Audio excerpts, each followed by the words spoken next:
इंशाअल्लाह दोबारा योगी को उत्तर प्रदेश का मुख्यमंत्री नहीं बनने देंगे, नहीं बनने देंगे। अगर हमारे हौसले बुलंद रहेंगे, मेहनत करेंगे तो सब कुछ होगा इंशाअल्लाह ताला। मगर हमारी कोशिश यही है कि दोबारा उत्तर प्रदेश में बीजेपी की सरकार ना बने।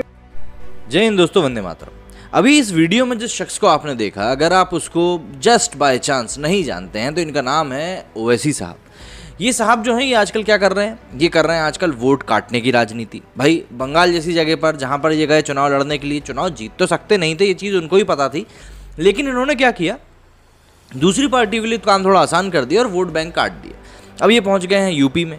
अब यूपी में ये जिस तरीके से आपको भी चिल्लाते हुए दिखे कि हम ओवैसी को नहीं जीतने देंगे। अब ओवैसी को नहीं जीतने देंगे वो तो ठीक है, चलिए वो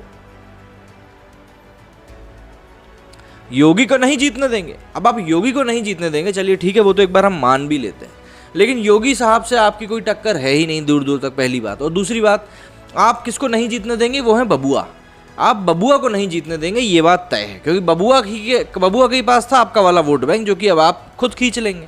चलिए वो भी मान लेते हैं। लेकिन इस वीडियो में जिस प्रकार से ओवैसी साहब चिल्लाते हुए दिखाई दे रहे हैं, वो दरअसल दो श्रेणियों में आ सकता है। पहला कॉन्फिडेंस, दूसरा ओवर कॉन्फिडेंस। ठीक है, एक चीज़ आपको आगे ले जाती है, दूसरी चीज़ आपको वहीं पे गाड़ देती है।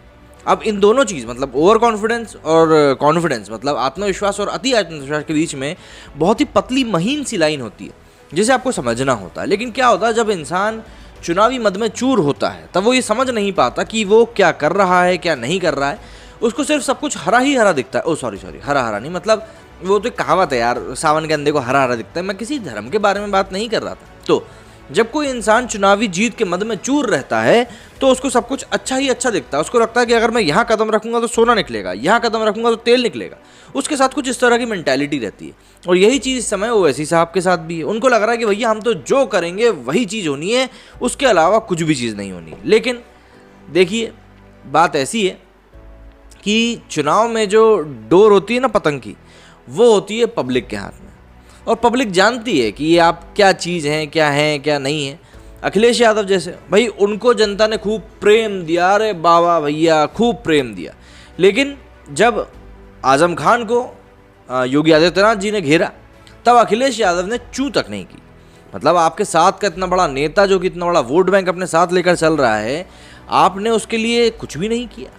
तो ऐसे में जाहिर सी बात है वो वोट बैंक तो नाराज़ हो गई। अब वो भाजपा के पास जाए या ना जाए, लेकिन ओवैसी साहब के पास तो वो जाएगा ही जाएगा। अब जैसे ही ओवैसी साहब का ये जो भाषण था जो उन्हें दिया, बड़ी वही आत्मविश्वास, और मैंने कहा ना, तो लोगों ने ट्विटर के ऊपर अपनी प्रतिक्रिया भी देना शुरू कर दी। अब जाहिर सी बात है भाई, वायरल हुआ है तो लोगों की प्रतिक्रिया तो थोड़ी बहुत आपको झेलनी ही पड़ेंगी। तो इसको लेकर जो प्रतिक्रिया सामने आई है ट्विटर पर, ज़रा उनकी ओर भी हम नज़र डाल लें। तो सबसे पहले रुपेश राठौर लिखते हैं, यूपी की जनता ने ओवैसी के मुँह पर मारा जोरदार तमाचा। योगी के यूपी मॉडल को यूपी की जनता ने खूब सराहा। फिर से योगी सुनो ओवैसी, ये जो हैशटैग है ये आज ट्रेंड कर रहा है, फिर से योगी सुनो ओवैसी, और इसी को लेकर लोग ट्वीट भी कर रहे हैं। जैसे आदर्श त्रिपाठी लिखते हैं, ओवैसी ने कहा कि 2022 में इंशाअल्लाह योगी को सीएम नहीं बनने देंगे। ओवैसी ने यूपी में 100 सीटों पर चुनाव लड़ने का ऐलान किया है। अब 100 सीटों पर चुनाव लड़ के ये जीतने कितने वाले हैं, अब ये तो आप भी जानते ही हैं। अमन लिखते हैं, वो कहते हैं कि 15 मिनट के लिए पुलिस हटा कर दिखाओ, और चलो तुम्हारी भी मान ली, हटा दी पुलिस, लेकिन हम तो कुछ ही मरेंगे, तुम्हारा तो नामो निशान ही मिट जाएगा। अब ये किस बारे में बात हो रही है आप सब जानते हैं। विपुल ने लिखा है, फिर से योगी सुनो ओवैसी। ऐसे ही राजेश श्रीवास्तव जी ने भी लिखा है, अखंडानंद स्वामी ने भी लिखा है। कवि लिखते हैं, कीप काम एंड ट्रस्ट बाबा जी, देवो दुर्लभ घातका सबलव शक्तिम देवतनम। तो इस तरीके से लोग बात कर रहे हैं। मिश्रा जी लिखते हैं, ये बात बोल के 2-4% वोट तो ज़रूर बढ़ा दिया आपने योगी जी का। जाहिर सी बात है, जो लोग चाह रहे थे कि भाई योगी आदित्यनाथ को वोट हम ना दें, उनको भी अब लगेगा कि नहीं, योगी को ही देना सही रहेगा। मुकेश डोबरिया लिखते हैं, हरिओम, मैं बिना लाज लपेट के योगी आदित्यनाथ जी का हृदय से समर्थन करता हूं, मगर केंद्र की भाजपा सरकार को नहीं। 7 साल हो गए बहुमत की सरकार को, और ये जिहादियों के नाम पर बने राजमार्गों का नाम नहीं बदल पाए। अब देखिए, नाम बदलने का तो काम ऐसा है, धीमे धपाट जो चल रहा है। बहुत सी प्रमुख जगहों के नाम तो ऑलरेडी बदले जा चुके हैं, तो नाम में क्या रखा है। लेकिन फिर भी अगर कोई ऐसे शख्स के नाम के ऊपर नाम रखा गया है जिसने कि अतीत में बहुत बड़ा नरसंहार किया हो, तो उसका नाम तो हटा ही देना चाहिए। नेताजी लिखते हैं, जो गलती बंगाल में हुई वो यूपी में नहीं होगी। सूर्यम लिखते हैं, जिला पंचायत अध्यक्ष वाला चुनाव ट्रेलर है, बस फिर से आएंगे बाबा ही। भले ही हमारी लाशें नदी किनारे कुत्तों और कुआं का शिकार क्यों ना हो जाएं, भले ही हमारा इलाज के मर क्यों ना जाएं, भले ही हम बेहतर अस्पताल ना ले पाएं, पर फिर से योगी सुनो ओवैसी ज़रूर कहेंगे। क्यों? सही है ना भक्तों। अब यहाँ पर भक्तों और अंधनमाजी, ओह सॉरी, यहाँ पर भक्तों की बात की जा रही है। तो भाई हमारा छोटा सा सवाल है कि लैपटॉप की राजनीति हो गई, हाथी बनाने की राजनीति हो गई, इनसे भी ऊपर उठ के ज़रा देख लो। क्या है, इसके आगे भी दुनिया और है, लेकिन क्या है, अपन उलझे हुए हैं। अब इस बीच में देखिए, एक साहब आमिर खान साहब का भी ट्वीट टपक पड़ा बीच में। आपको पता ही होगा क्या मामला चल रहा है आमिर खान साहब का। लव जिहाद आज खूब ट्रेंड मार रहा है।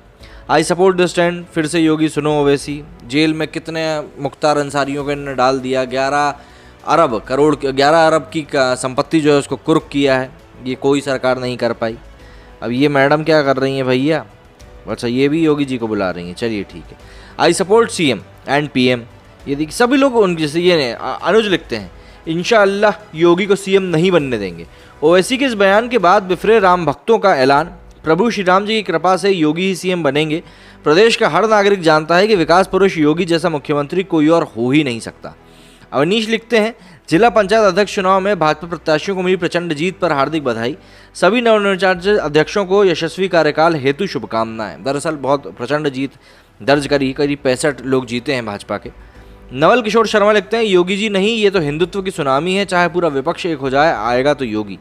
ये चीज़ मोदी जी के टाइम पर भी हमने देखी, 2019 में जिस प्रकार से महागठबंधन देखा गया था, लेकिन वो महागठबंधन जैसे ही फ्लोर पर आया तो वो ताश के पत्तों की तरह बिखर गया और फिर एक बार भी सिमट नहीं पाया। जाहिर सी बात है।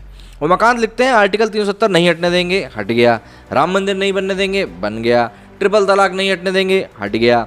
योगी जी को यूपी का मुख्यमंत्री नहीं बनने देंगे, अब आप जानते हैं इसके आगे क्या होगा। सुनो ओवैसी यूपी में फिर से योगी, ये भी सही है। सन्यासी से अच्छा राजा और कोई हो ही नहीं सकता। देखिए, मैं तो एक बात जानता हूँ, हमारे देश में कई प्रधानमंत्री हुए, कई बड़े बड़े ओहदे वाले लोग हुए, लेकिन सभी के ऊपर घोटालों को लेकर कुछ ना कुछ आरोप प्रत्यारोप लगते ही रहे। अब इसके आगे मैं कुछ नहीं कहना चाहता, क्योंकि आप सब समझदार हैं, समझ गए होंगे। उमाकांत लिखते हैं, उत्तर प्रदेश जिला पंचायत अध्यक्ष चुनाव में भाजपा को मिली भारी जीत, 75 में से 65 सीटें जीती। बाबर को दो तरह के हिंदू मिले, एक वो जिन्होंने कंगना की तरह विरोध किया और दूसरे वो जिन्होंने करीना की तरह घुटने टेक कर तैमूर को पैदा किया। पंचायत चुनाव में मतलब वही जीत गए हैं भैया, अब कितनी बार जीती, बधाई दे रहे हो यार उमाकांत जी, हद कर रहे हो। आई सपोर्ट दिस ट्रेंड, बार बार योगी जी की सरकार, I am Hindu, I am with Yogi ji. इस तरह से देखिए कई लोगों ने ट्वीट किया, सभी लोग अपनी बात रख रहे हैं और योगी जी के समर्थन में लोग खुल के सामने आ रहे हैं। बात एक ये भी सामने आई है। और देखिए, यहाँ पर ओवैसी जी जब आए थे तो उसके बाद से ही एक बात के कयास लगना शुरू हो गए थे कि शायद जितने वोट भाजपा के नहीं कटेंगे, उससे कहीं ज़्यादा वोट अखिलेश यादव के कट जाएंगे। और देखिए, भविष्य के गर्भ में क्या रखा है वैसे तो हमें पता नहीं है, क्योंकि ओवैसी साहब ये चीज़ ऑलरेडी बोल चुके हैं कि वो किसी भी पार्टी के साथ चुनाव नहीं लड़ने वाले हैं। एक किसी पार्टी का उन्होंने नाम लिया था बस। लेकिन अगर भविष्य में अखिलेश यादव उनको अपनी साथ पार्टी में शामिल करके गठबंधन की चुनाव लड़ने में उतर जाते हैं पार्टी बनाकर, तो उसमें कोई बहुत बड़ी बात नहीं होगी। ये चीज़ हम बिल्कुल देख सकते हैं आने वाले भविष्य में।